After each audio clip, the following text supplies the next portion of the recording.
The Comeback is a 1978 released psychological thriller directed by Pete Walker. Stars Jack Jones as Nick Cooper, who is a sort of successful singer, but he hasn't released anything for a few years. He's recently divorced his wife, so he's looking to restart his career with a new record. As the film opens, we see Gail, played by Holly Palance, daughter of Jack. She's visiting their shared apartment in London. While she's there, she's brutally hacked to death by someone dressed as an old lady. So they've got like a shawl and this sort of grey wig and a sort of old hag mask. Yeah, and hacks her to death with a scythe, I think, isn't it? So her body then remains there undiscovered, and it begins to decompose. They're both American, so he's staying at a nearby, a country manor just outside London, and that's being maintained by Mr. and Mrs. B. They're sort of maintaining it while the owners are on holiday. But they're a bit odd, but then so are other people that sort of surround Nick. So you've got his manager, Webster, who is a bit of an odd character, and his sort of right-hand man called Harry, who just appears out of nowhere. He's a bit of a strange character as well. The only one who's sort of vaguely normal is Webster's assistant, Linda, who's played by Pamela Stephenson. Thanks to her normalness, they start a relationship. So while staying at this manor, Nick's persistently woken by sort of sobbing and crying and wailing that doesn't seem to have any source. He wanders the halls trying to find where this noise is coming from. So yeah, is it all in his head? Is it the ghost of Gail trying to reach out from the other side? Who knows? Who knows indeed. So this is October, month of Halloween. Spooky season. Well, you chose this one. Pete Walker. Yeah, I was just scrolling through Amazon and the poster caught my eye. It's actually, it's also known by Encore, which is what it's listed as on Amazon, and also The Day the Screaming Stopped. But I think The Comeback is its sort of most common title. I'd never seen this one before. I know of Pete Walker. I've watched a lot of films from that period, horror films, Hammer, and these aren't Hammer, but there's you kind of got Hammer and then you got your seedier films. Hammer never quite veered over into sleazy territory. The odd thing here and there, but for the most part, compared to some other films that came out, certainly in the 70s in Britain, Hammer come off quite tame actually. But then you had people like Pete Walker and Norman J. Warren and people like that. Because by that point, censorship was still pretty strong. And so people would, try and push the limits as much as they can. But things were broader by the 70s and people did start pushing limits. And so you suddenly start to kind of get this barrage of sex comedies, sexploitation, and also these kind of horror thriller films that started to appear. And I've only ever seen the Flesh and the Blood show of Pete Walker's. I thought I'd seen House of Whipcord, but I hadn't. I watched the trailer. I was like, no, I don't think I've seen that one. I mean, these films are kind of the forerunners of the slasher cinema that obviously popped up, in America and other countries. But so I watched this today. First time I'd ever seen it. It was, I have to say, it was a bit of a struggle to get through. It's, the pacing, is not great. No. It has, a decent start. I mean, first thing I thought was like, this is like a British giallo. Yes, it is, isn't it? Very, very much so. You've got the frenzied kill, and there's lots of POV of the killer. It's like a giallo, but without the weird score or the rubbish dubbing. Yeah. Basically. Yeah. I mean, it's quite gory, but not. There's only 2 kills, isn't there? So it's not massively gory. And I think that's possibly the problem I had with it, because the film itself is quite slow paced, like you say, and there's not a lot that really. You spend a lot of the time with Nick Cooper, the protagonist of the film. There are only a couple of actual murders, and so you're kind of left wondering, because they are quite bloody and they're quite shocking and those bits are great, and it's one of those films that's got some great stuff in there, but it takes quite a long time to get from one bit of great stuff to the next bit of great stuff. I hadn't seen it, and I don't think I've seen any Pete Walker films, right. but from what I read, this is one of the sort of tamer, more pedestrian ones. Yes, absolutely. It's filled with sort of red herrings, I would say, that try and misdirect you as to who the killer is. Yeah. As I mentioned earlier, the people that surround Nick do seem to act in quite odd ways, which seems purposely to make you think, oh, they're really weird, they must be the killer. But then it also does that quite early on in the film for some of these characters. You think, well, there's no way they're going to flag up somebody this early as being the killer, because that reveal is going to come at the end. So as soon as you do that, it's like, well, it's obviously not them, even though they're acting really creepy and really weird.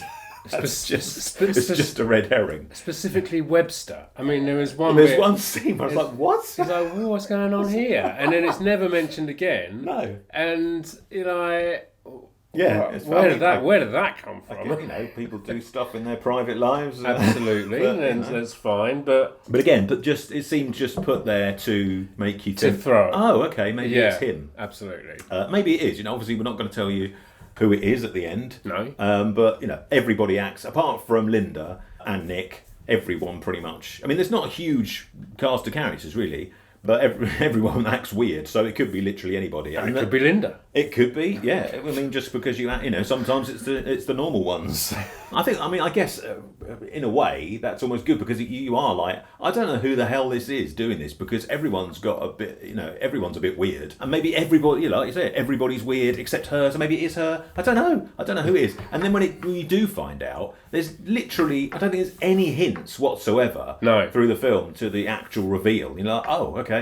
Yeah. Fair enough. Yeah, it's so quite... you would never get. I mean, you might guess the right person just by their weirdness, which again could be anyone. But the actual motive, you got no chance really, unless you happen to guess it by fluke. So there's no hints whatsoever. It's definitely got a certain atmosphere, and there are creepy moments. Obviously, he's walking through this house, and there's this crying and wailing, and you don't really know whether that's just in his head. Or whether, there really is a ghost or something supernatural going on. Then he sees things and you think, is that hallucination? Or was that really there? He sees a sort of skeletal decomposing corpse at one point. And then he opens the door and it's gone. And you're like, what? So, it keeps you guessing. So for that, I would praise it. But yeah, I think pacing-wise, it takes a while to get where it's going. Yeah, I mean, I would say that a lot of the stuff in the house is effective. It's creepy. It reminded me at times of Changeling a little bit that we did on the channel. I mean, obviously there were loads of films you can compare. I haven't seen all haunted house films, so I'm sure there are loads. But there's a scene where he goes through a door which looks up a stairs, which while it's not quite as dark and cobwebby as the one in the Changeling. It's still got, it feels eerie, and there's, like you say, there's a lot of POV, which obviously makes things a little bit tense and creepy. There was also, I thought, there's a shot, and of course I won't. Someone gets. There is a murder. Well, you said there were two, so obviously the second murder that takes place, I thought reminded me a lot of one of the murders in Basic Instinct. There's a murder near the end, which I thought was very. I wonder if Basic Instinct had. Probably not, but it's coincidence really. But it felt very similar to the one in, because that one in Basic Instinct is brutal. I mean, the murders in Basic Instinct are horrendously brutal. And in fact, it was weird actually. I was thinking as well, I was watching it, the career of Pete Walker and the career of Paul Verhoeven are kind of I found quite similar, because Pete Walker is known for making both sex comedies. And these kind of quite, OTT horror thriller or terror films, as he would call them. He wouldn't call them horror; he'd call them terror films. Whereas Paul Verhoeven is kind of very well known for kind of highly charged erotic thrillers, and then also science fiction. But the two don't really mix. No. And the same here. I mean, like I said, I haven't seen many of Pete Walker's other horror films or terror films, but this one, for instance, there's not really much. There's a glimpse of nudity in there, and there's a few sexual remarks. One which was particularly a little bit kind of this guy verbally abusing Pamela Stephenson. Which was a bit kind of like. But again, that was something that happened and then is never mentioned again. Well, it was funny because she goes out with Nick on a kind of restaurant on a boat on the Thames, and this guy Harry turns up. Seemingly out of nowhere, but he's already had a chat with him on the phone, so you kind of think, okay. But then Harry wants to take Nick to his apartment. He's really desperate to take him. He's desperate to take him there, and you're not quite sure what. Again, what's his motive? There? Yeah. But Nick doesn't want to go. He's going to go the next day. He just wants to go home to rest or get ready for he wants to get his rocks off, doesn't he? He wants to get his rocks off, yeah. But then he kind of he suggests that Pamela Stephen go with. She really wants to see his penthouse. So he's just like, well, you go with him. Yes, he'll look after you. So he takes him there, and then there's this weird kind of verbally abusive moment in the lift, which is quite. I mean, I suppose it's a bit of its time. Obviously, it's an exploitation film director at the end of the day. But then afterwards, they go back to meet Nick, and he's like, "Oh, I'm sure Harry looked after you." And she doesn't actually say anything. No. It's like, yes, I But mean, it's like, as soon as she agreed to go with just him, it's like, you've just met him. Yes, okay, he works with Nick, so obviously Nick trusts him. But it's like, you've just met him, you're going to a strange place. Why are you going to this guy's penthouse? Yeah. When the guy who owns it is going off somewhere else, Yeah. you're on a date with him. What are you doing? Doesn't make any sense. It's like, No. I guess the point is to get these two together so you can have this weird scene between them. But it's like, the way that is written to happen, I was like, what? I was staring at the TV, what are you doing? And she because this penthouse it's in a really weird location. It's like at the top of this abandoned warehouse. Yeah, it's quite creepy. And it's a great location. It is very creepy. Once you get to the penthouse, then it's all lavish and wonderful. But to get there, you've got to go through this really weird, creepy warehouse. She's obviously like, oh, this is a bit of a creepy place, isn't it? Yeah, it is. What are you doing? Anyway, I just, that It was kind the of... 70s. It just didn't make any sense. Yeah. Absolutely weird. Although he does get his rocks off. Well, to a point until they get interrupted. No. I thought that the best moment in the film, when he does get his rocks off, in broad daylight, in his Lotus, on a hill, I think it was in Brighton, just near the beach. So you've got there's a long shot of the Lotus on this hill with all these cars, broad daylight, and then it cuts to the car, and they're both they've just done the deed and they're half naked. I was just like, wow, that's commitment for you and bravery. Got some balls, shall we say. Like I said, I've only seen the Flesh and the Blood show, and I haven't seen any of his other ones. He did a whole raft of films in the 70s. A Man of Violence, which I think the Flip Side released, the BFI Flip Side, he got a violent kind of gangster type picture. Then he did films like Call It Carol, and he other sex comedies. So there was a whole load of sex comedies he did, and then you've got House of Whipcord, and Frightmare and Schizo, but I haven't seen any others, so I don't really have much to compare to. I'd quite like to go back and watch more of his films. Yeah, I'll be interested to see others, I mean, if that's a bit more pedestrian than others, then maybe we're in for something even more crazy. More crazy and more weird. shocking and more weird, and maybe more colourful. I watched the trailers of some of the others before we did this, and they certainly look more exploitation and more in that kind of horror, what he's known for. I watched a really interesting interview with him. I think it was filmed at the Barbican, and they were showing House of Whipcord, and they were talking about his career and stuff. And he sounds quite interesting, actually. He made his final film was actually he's still alive, but his final film was House of the Long Shadows. Oh yeah, which is kind of a comedy horror, but it's got, I think it had Christopher Lee and Vincent Price and Peter Cushing and people like that. So that sounds like quite an interesting one to do, but that's more a kind of a comedy horror, I think. So interesting career, I think. But yes, if this is perhaps one of the more mainstream ones, then perhaps we should have a look at some of his other ones that he's more well known for.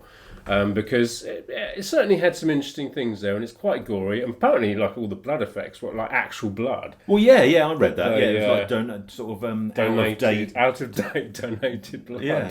I mean, that was quite cool. Like you said at the beginning, you see this the body over time, and it starts rotting away, and then you start to see maggots and flies and things. And I thought that was quite, because it's kind of an unusual thing to do, to keep cutting back to this body. I think my favourite part, and I don't think this is a spoiler, but my favourite part is, so at one point he has a bit of a breakdown. In fact, I should say that. So he has this crazy breakdown in this house because he keeps seeing these he hears things and he's seeing things, and there's one moment that he totally flips out and goes completely bonkers.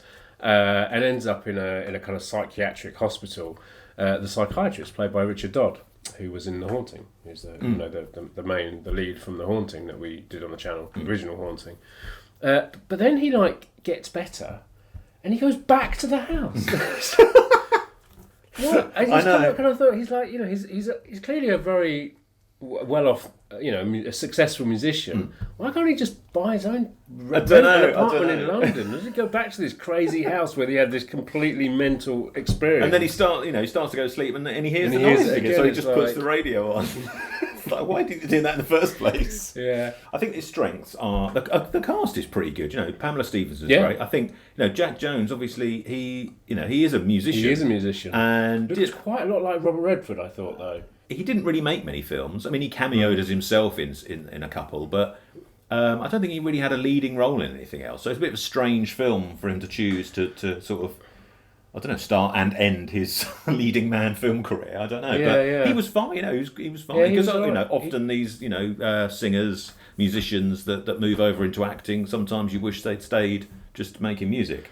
But no, he was fine, and yeah, I mean, again, everyone's playing it a bit weird, so you kind of just, when everyone's weird, then you just kind of go with it. You've got Bill Owen and Sheila Keith. Sheila Keith has worked with Pete Walker quite a few times. And she was great. And yeah, she really kind of, I think that's what's probably, it's a bit hammy, the film, but the acting is all, they act it well, and they clearly are committed to their roles, and they take it seriously. And because they're weird, it keeps the creepiness going. It does. And Bill Owen, I didn't recognise him without his beanie because after I was looking at the cast afterwards, like, of course he's in Last of the Summer Wine, isn't he? And it's like, of course he is. And I was like, I don't think I've ever seen him without a beanie on his head. So I didn't twig that it was the same guy. Not even when he was staring at the tree, because they do, I think, a lot of staring at trees in Last of the Summer Wine as well. They do. But no, I mean, obviously, he's always pratfalling or being, making a fool of himself in Last of the Summer Wine, whereas this, he was just perpetually creepy and weird. He was. So, completely different character. But yeah, I think the cast is definitely a strength. The location, I mean, some of it takes place in London, but a lot of it takes place at this manor house that he's staying in called Foxwarren Park, which is a real place. That's the name of it in real life. Unfortunately, I looked it up to see if it was like National Trust or something like that, and you actually go and visit it. Unfortunately, it's privately owned and you can't. But you can drive past the entrance that he drives into, and you can still see the stone pillars that are there. I mean, that's a great location. I assume they filmed the inside as well, because it doesn't look like a set; it looks like a house. Yeah. So nice creepy old manor, which always helps with atmosphere. It looked familiar to me, but I looked it up, and apparently it was used for like Robin Hood, one of the Robin Hood series. Oh right, but it doesn't seem to have been used for many other films. So, because I was like, that rings a bell. I mean, to be fair, there are a lot of houses like that in this country, isn't there? It's very similar. Yes. Exactly. Yeah, as we said, the pacing is a bit pedestrian. It takes a while to get where it's going. But I think, the sort of the parts of it separately all are good, but when it all comes together, maybe the finished product isn't quite as good as those parts should make it. Yeah, so where did we watch this? Well, I watched it, I was going to watch it on Amazon. I started to watch it and it looked like a dog's arse, so it was cropped. It looked like it had been taped on a VHS and then uploaded to Amazon. Right. It was in awful shape. So Christ knows what they got their hands on to put on there. But yeah, so I was like, I can't sit through an hour and a half of this.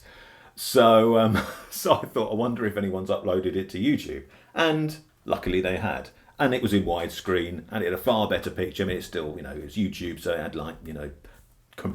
digital compression stuff on it going on, but it was far better than the dog's dinner that was on Amazon. So and it was also like, it started differently as well. So I started watching it on Amazon, and the opening shot is her like in silhouette in the doorway of the warehouse. Right. So I started it on YouTube, and I thought, am I watching a different film? Because it starts with like a panoramic view, no doubt, the same one that you watched, the panoramic view of the city, panning around, and then we realise it's a POV shot of somebody on the roof, and you look down and you see Gail walking into the warehouse. So at that point, there's somebody in the building, and because she gets close to the building, they sort of step away, like they're hiding from her. Which okay, there's somebody bit sinister on the roof. Yeah. And she starts calling for Harry. I don't know why she's calling for. We never really establish why she thinks he's there, but that is completely removed from the version on Amazon. So you don't, she just goes in and then starts calling for Harry, and you've got no idea, because we haven't seen these first few seconds of the POV at the start, that you don't know there's anyone supposed to be there. So and also the credit, because of that, the credits are in a different place, because they chopped off a bit where some of the credits were. Right, so I don't know if it's like a TV version. I can only assume that was the case, and it's they have to chop bits out where they can to make it fit.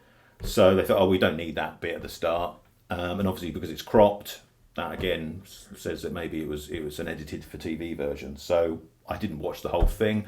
I'm not going to go and watch it all to see and compare it because I can't be asked. But if Amazon is the only way you can watch it, then give it a go anyway. But yeah, I would have a look on YouTube and see if it's still on there. I mean, there is a Blu-ray in the US, but 88 films. You want to watch them all. They're doing a set. I mean, it was supposed to come out a couple of weeks ago in end of September, but it's been delayed until next year now. But they're bringing out a Pete Walker set with 7 of his horror films. Because they have. Because I think there was a DVD box set a while ago, well, quite a few years ago. I think there was a coffin set. That was years ago. Yeah. I'm not sure if it's 88, but a boutique label I think has released some of his sexploitation films. Right. I forget the name of that box set, but yeah, that's out there. But yeah, 88 are doing a set of 7 films, including The Comeback. Yeah, I mean, obviously it's got 7 films in it, so I think it's about 80 quid. Right. But I don't know whether they're restored or anything like that. I would hope so, but yeah, it's not. It was supposed to be out recently, but it's been delayed till next year. Which I guess when you're trying to put together a box set of 7 films, it doesn't surprise me. They're trying to put together extras and get all the licensing agreed and all that. So yeah, hopefully, if you are a Pete Walker fan, then hopefully that will be coming at some point early next year. So that was The Comeback, and as always, if you enjoyed the video, let us know in the comments below. Hit the subscribe button up there, and don't forget to push the bell for notifications. There's other videos to check out either side of us, and join us again soon for another one.